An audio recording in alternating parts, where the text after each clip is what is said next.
Familia Calvary, buenos días, bienvenidos a Verso por Verso. Qué bueno que te conectas con nosotros. Esto pues ya es una costumbre de miércoles a viernes poder estar conectados y juntos abrir las escrituras y ver qué es lo que Dios tiene para nosotros de una forma muy práctica, ver los énfasis del pasaje y eso es lo que buscamos, que sea de bendición para tu vida, que incluso lo puedas tener como una especie de devocional, pudiera ser, e ir verso por verso por toda la Biblia. Y bueno, pues ya estamos en este maravilloso, siempre digo maravilloso porque todos los libros de la Biblia son maravillosos, son padrísimos, pero estamos en este maravilloso libro de los Gálatas. Pablo escribiendo a esta región en Galacia y bueno, hemos comenzado ya desde la semana pasada y solo recordar un par de cosas de lo que hemos visto. Una de ellas es que veíamos en la semana pasada cómo el apóstol Pablo demuestra que su evangelio y su apostolado, ¿verdad?, vinieron directamente de parte de Jesucristo. No vino de algún nombre en particular, y no porque esto sea malo, ¿verdad? La manera en la que el día de hoy estamos transmitiendo es alguien enseñando y una persona y alguien más escuchando. Eso no es malo, pero el apóstol Pablo, su llamado, su evangelio, su conversión, lo vimos en el libro de los Hechos, fue directamente de nuestro Señor Jesucristo. Y bueno, pues lo vimos a detalle cuando pasamos por Hechos capítulo 9, por ejemplo, lo vimos a detalle, pero eso es un poco lo que hemos estado viendo en el capítulo 1 de este libro de los Gálatas.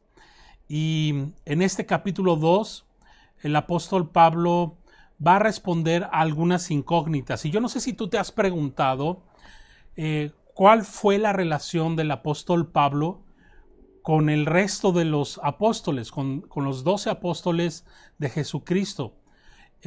¿Cuál fue su relación también incluso del apóstol Pablo con la iglesia en Jerusalén? Recordemos que después de la promesa del Espíritu Santo, la promesa del Padre llegando a los creyentes, el Espíritu Santo, comienza allí la iglesia en Jerusalén, ¿verdad? Y de Jerusalén empieza a expandirse el Evangelio y bueno, Pablo es uno de estos apóstoles de Jesús, uno de estos embajadores.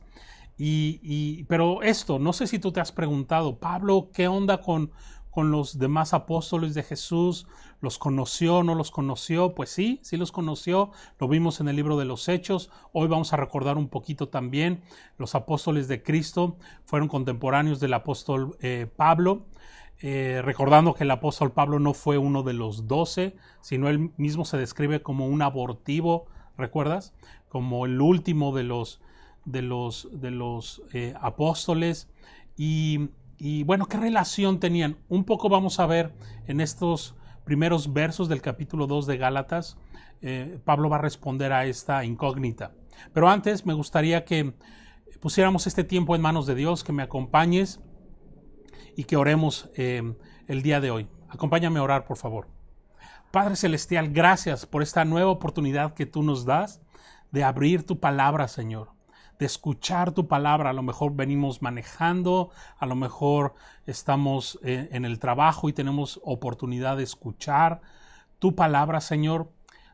Cual sea el caso, te rogamos que tú abras nuestro corazón, que tú nos muestres las maravillas de tu ley, Señor, que podamos ser alumbrados, pero no solo con información, sino que esta información traiga transformación a nuestras vidas, Señor, que podamos conocer un poquito más tu corazón, tu voluntad para con nosotros, que podamos ser transformados por ti, Señor, por medio de tu palabra. Te bendecimos, Señor, te damos gracias. En el nombre de Jesús oramos. Amén.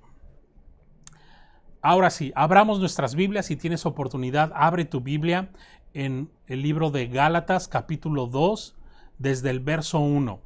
Y vamos verso por verso leyendo y simplemente haciendo énfasis, anotando algunas cosas. Dice el verso 1 de Gálatas 2. Dice, después, pasados 14 años, subí otra vez a Jerusalén con Bernabé, llevando también conmigo a Tito. Pablo dice que transcurrieron 14 años después de su última visita a Jerusalén, ¿verdad? Y regresa a este lugar, a esta llamada Ciudad Santa, para asistir al concilio sobre conflictos muy puntuales, sobre algunos pseudo hermanos que están enseñando o queriendo esclavizar a estos creyentes, a estos nuevos creyentes, ¿verdad? Queriendo poner cargas de la ley de Moisés a su fe ahora en Cristo. Y me gustaría que viéramos un poco el contexto. Y si tienes tu Biblia a la mano, acompáñame al libro de los Hechos, en el capítulo 15. Quisiera leer los primeros 11 versículos para que nos demos cuenta por qué Pablo está escribiendo esto en Gálatas capítulo 2. Acompáñame a Hechos capítulo 15, dice así: entonces algunos que venían de Judea enseñaban a los hermanos: si no os circuncidáis conforme al rito de Moisés, no podéis ser salvos.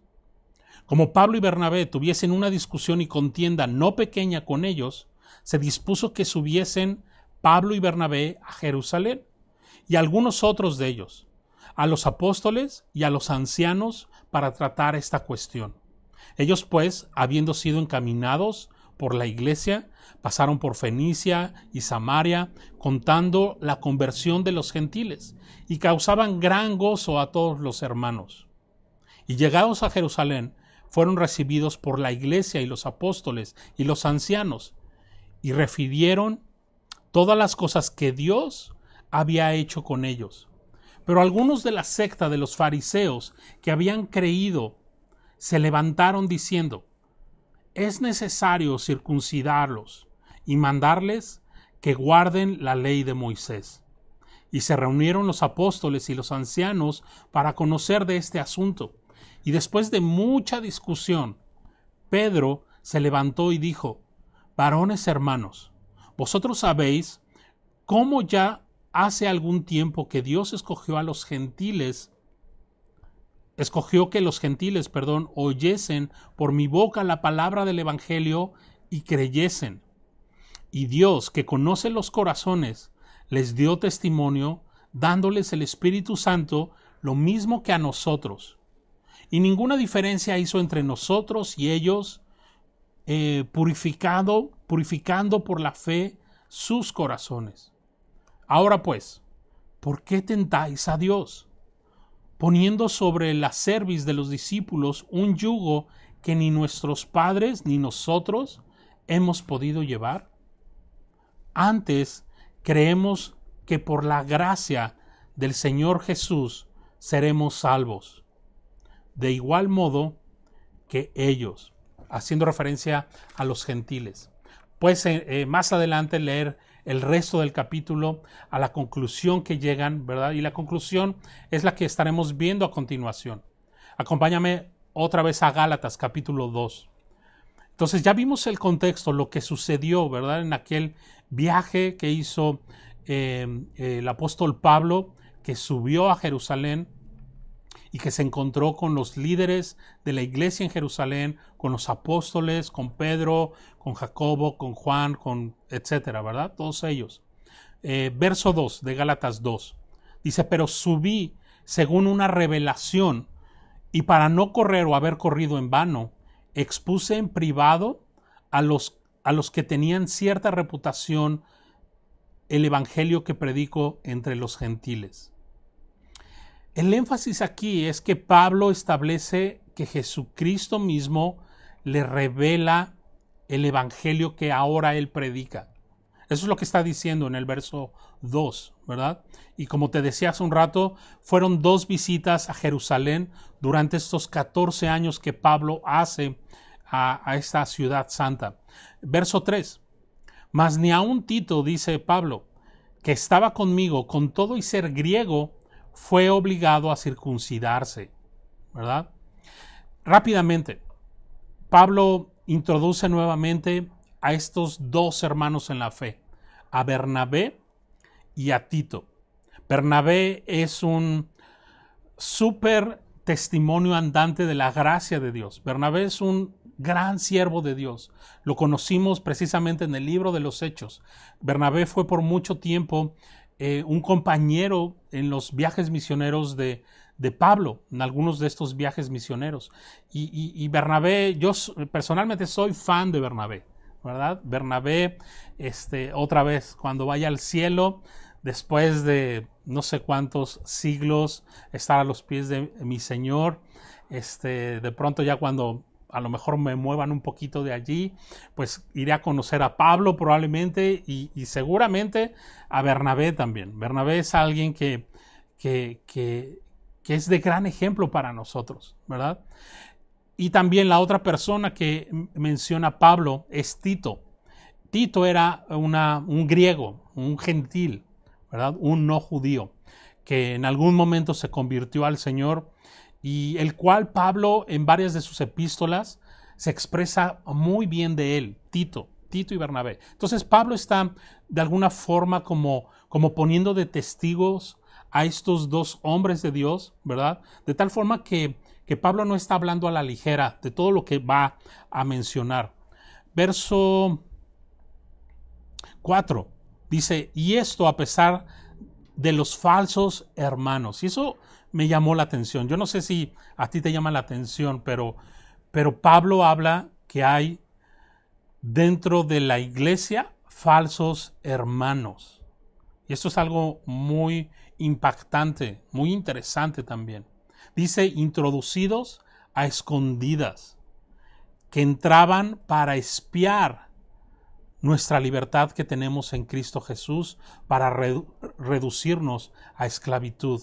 Fíjate lo que hacían este tipo de personas. Se disfrazaban como de creyentes genuinos y estaban por allí, incluso probablemente sirviendo en la iglesia, ¿verdad? Pero realmente en su corazón había un sentir de estorbar, de tratar de esclavizar a los hermanos con sus ideas, ¿verdad? Con sus doctrinas. Dice que entraban para espiar nuestra libertad que tenemos en Cristo Jesús. Y sabes, yo creo que el día de hoy esto no ha cambiado. Creo que el día de hoy, aún en la iglesia de Jesucristo, puede haber este tipo de personas, falsos hermanos. Y creo que esto va muy ad hoc, lo que estamos estudiando en Gálatas, va muy ad hoc al día de hoy, porque pudieran haber estos falsos hermanos, y no tenemos que reprenderles o hacer o tratar de buscar quién es un falso hermano, sino más bien estar atentos para cuando estos falsos hermanos empiecen a querer seducirnos con sus ideas judaicas, probablemente, ¿verdad? O de libertinaje o religiosas, ¿verdad? Tenemos que cuidar que no nos traten de esclavizar, porque Cristo precisamente vino a traernos libertad, ¿verdad? Ya lo estaremos viendo un poco más adelante.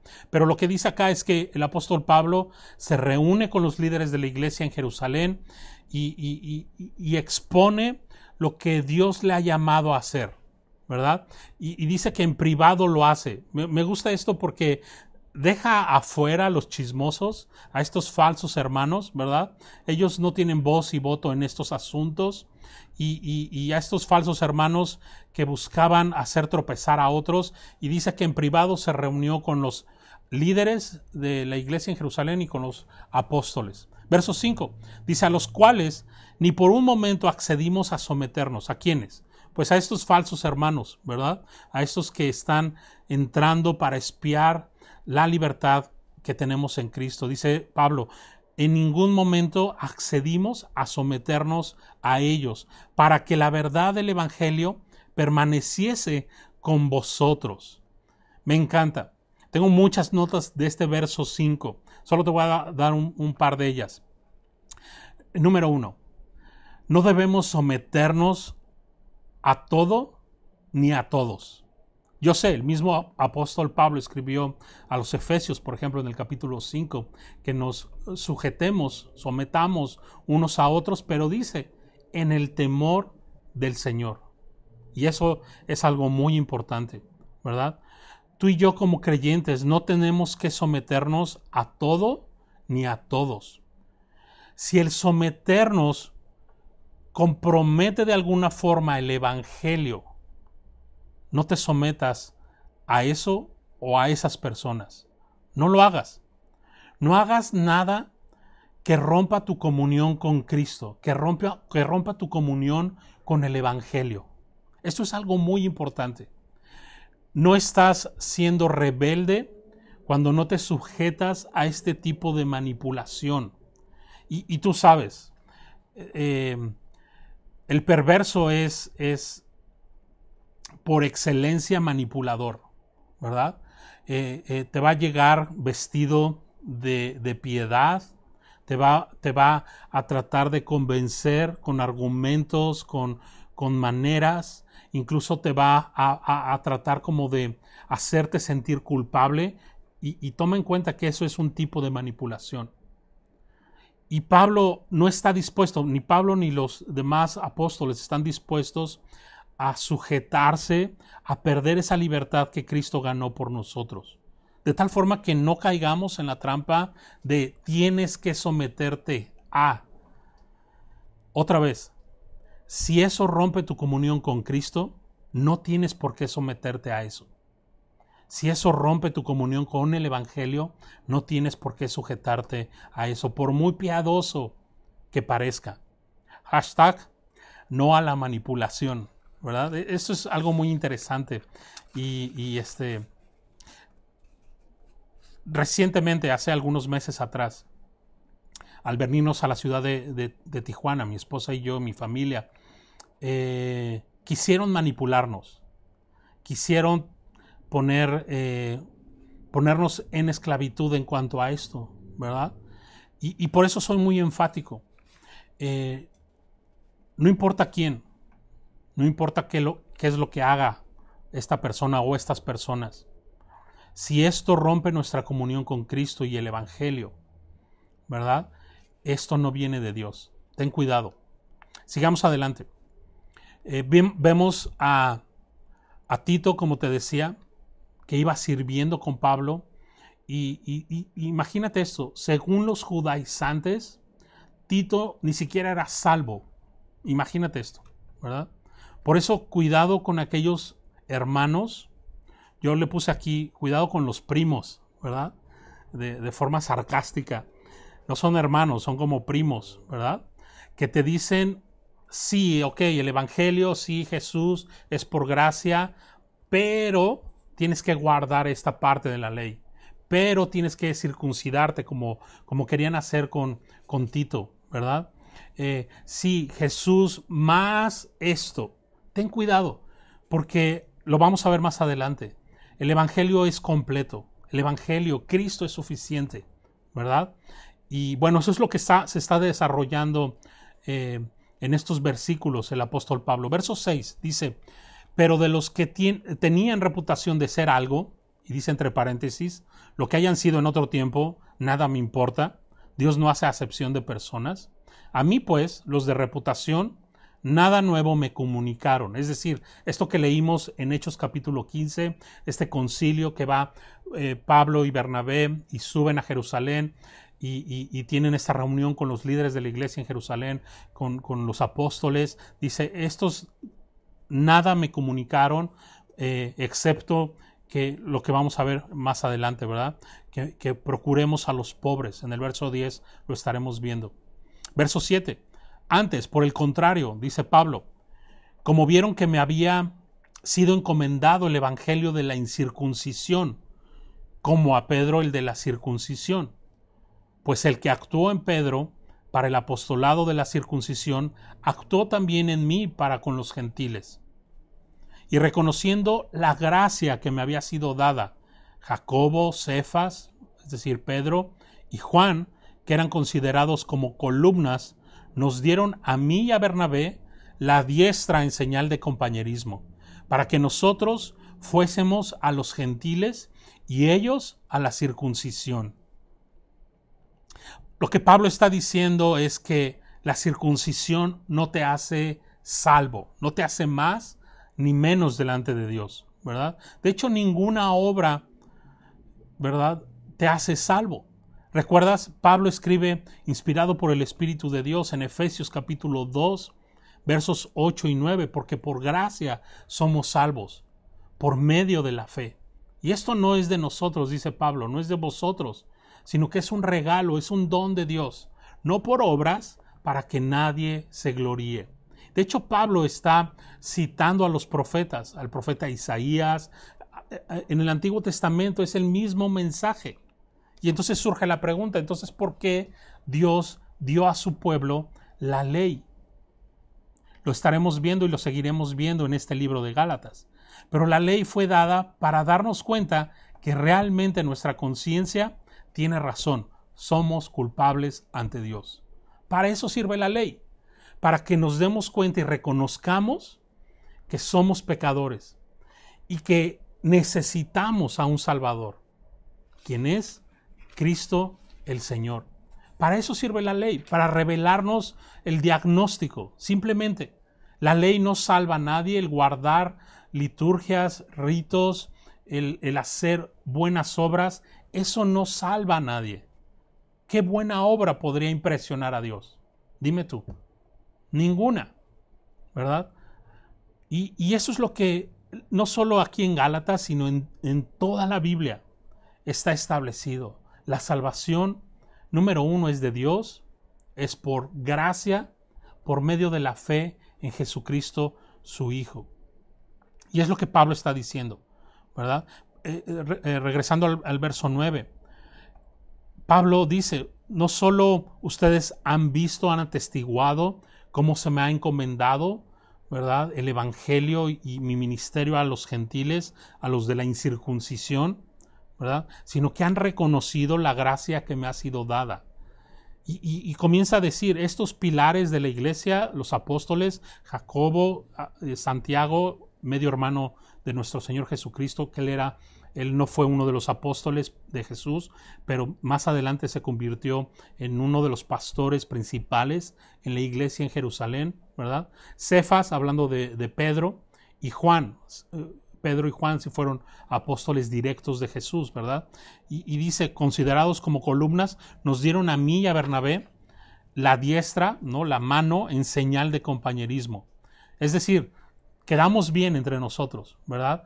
Entendiendo que yo me iba a los gentiles, principalmente mi ministerio, dice Pablo, va enfocado no tanto a los judíos, aunque sabemos que la estrategia de Pablo era a cualquier lugar, ciudad que llegaba, buscaba o la sinagoga o buscaba el grupo de judíos para estar con ellos y exponerles el evangelio, ¿verdad? Ese era su modus operandi, pero realmente el ministerio que recibe Pablo es para los no judíos, ¿verdad?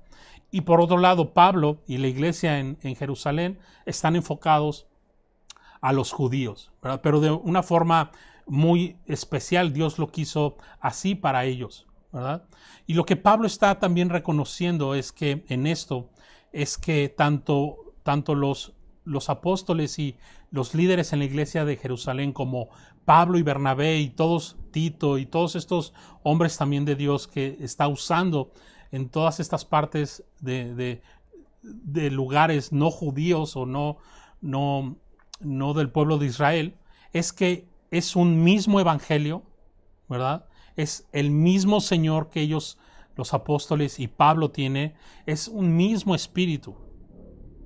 ¿Te das cuenta? Solo unos ministraban principalmente a judíos y otros a gentiles. Verso 10. Solamente nos pidieron que nos acordásemos de los pobres, lo cual también procuré con diligencia hacer. Y esta es la conclusión que Pablo está llegando hasta este momento. Nos pidieron, nos encarecieron que nos acordásemos de los pobres. Y yo creo que los pobres está haciendo referencia a esta pobreza espiritual, como Jesús habló en las bienaventuranzas, bienaventurados los pobres en espíritu, ¿recuerdas? Ahí en Mateo capítulo 5. Creo que está hablando de los pobres espiritualmente hablando. Necesitas predicar el evangelio a los que están necesitados de él, ¿verdad? Pero creo que también de una forma muy práctica está haciendo referencia a los pobres que tenemos en nuestra sociedad, ¿verdad? El ser misericordiosos con ellos. Y me encanta ver en esta iglesia, desde que llegamos, ver estas dos cosas, ¿verdad? Están enfocados en predicar el evangelio a todos los pobres en espíritu, pero también a los pobres de este mundo. Y me encanta ver eso. Y Pablo dice, lo cual procuré con diligencia hacer. Y conociendo el ministerio y la vida del apóstol Pablo, cuando dice que lo hizo con diligencia, es porque lo hizo con diligencia, ¿verdad? Ok, concluyendo. Todo este asunto devela los distintos bandos que había en ese entonces y que creo que el día de hoy en la iglesia sigue habiendo. ¿Qué quiero decir? Que a veces al predicar la palabra de Dios, al predicar la verdad, se darán a conocer más claramente las diferentes posturas de las personas. Creo que esto es algo que hace la predicación de la palabra, ¿verdad? Unos creerán a su manera, que realmente no son creyentes, ¿verdad? Creerán a su manera el evangelio, queriendo añadir algo como si el evangelio estuviera incompleto, ¿verdad? Lo que decíamos hace un rato, ok, sí es por gracia, pero aparte tienes que bautizarte para ser salvo. Pero aparte tienes que hacer esto o lo otro, tienes que diezmar, tienes que ofrendar, tienes que servir, tienes que, no sé, tienes que circuncidarte, tienes que guardar el sábado, tienes que, no lo sé, tantas y tantas cosas que un corazón perverso le encanta añadir obras al evangelio. Y Pablo está resuelto a defender la libertad que tenemos en Cristo, ¿verdad? Entonces, de pronto se van a develar este bando de estos hermanos o primos, como les quieras llamar, ¿verdad? Pero por otro lado, también se van a develar los que probablemente somos la minoría, que nos aferramos al evangelio de Jesucristo, al evangelio de la gracia, el cual predicaba Pablo, ¿verdad? De tal manera que Pablo concluye y concluimos juntos: no permitas que te roben la libertad que Cristo ha ganado para ti. No lo permitas. No te dejes esclavizar por ritos, por liturgias, por obras de hombres. Cristo es suficiente. Y yo quisiera terminar orando este tiempo y pedirle al Señor que podamos cada uno de nosotros permanecer. Más adelante, ¿verdad? Pablo va a preguntar, ¿quién les fascinó, Gálatas insensatos? ¿No? Como si hubiera un evangelio diferente, ya lo estaremos viendo. Pero que esto nos suceda a nosotros, sino que podamos estar anclados al evangelio de Jesucristo, a su palabra, ¿verdad? Y como lo hemos visto, esta libertad que Pablo está hablando y que yo ahora estoy hablando, no es sinónimo de libertinaje, eso es otra cosa.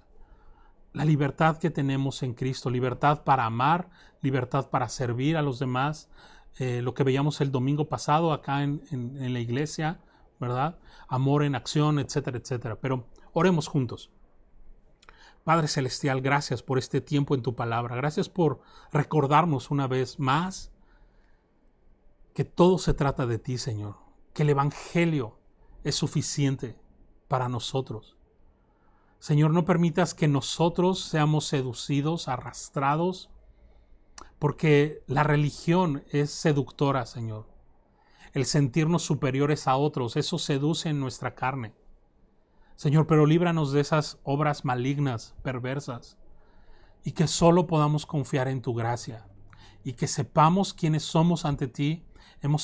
Somos pecadores y hemos sido redimidos por tu gracia, simplemente por nuestra fe en Jesucristo. Esa fe que ni siquiera es nuestra, sino que tú la pusiste en nuestro corazón. Y Señor, el Evangelio comienza en ti, es para ti y termina en ti, Señor. Nosotros somos simplemente receptores de tu gracia por medio del Evangelio. Y permítenos quedarnos allí, Señor. Echar ahí raíces y hacer nuestra morada allí en el Evangelio de la gracia, porque la gracia todo lo cambia, Señor. Ha cambiado nuestras vidas, nuestra eternidad. ¿Cómo no permanecer en tu gracia, Dios? Señor, y estos falsos hermanos que están inquietando a los más débiles, Señor, tú sabes qué hacer con ellos. Los ponemos delante de ti. Incluso eso puede ayudar también para fortalecer al resto del rebaño, Señor. Solo te pedimos que nos guardes y que tú seas glorificado, Señor, en medio de nosotros. Te bendecimos, en el nombre de Jesús oramos. Amén. Muy bien, hermanos, pues Dios les bendiga. Nos vemos el día de mañana en la siguiente porción.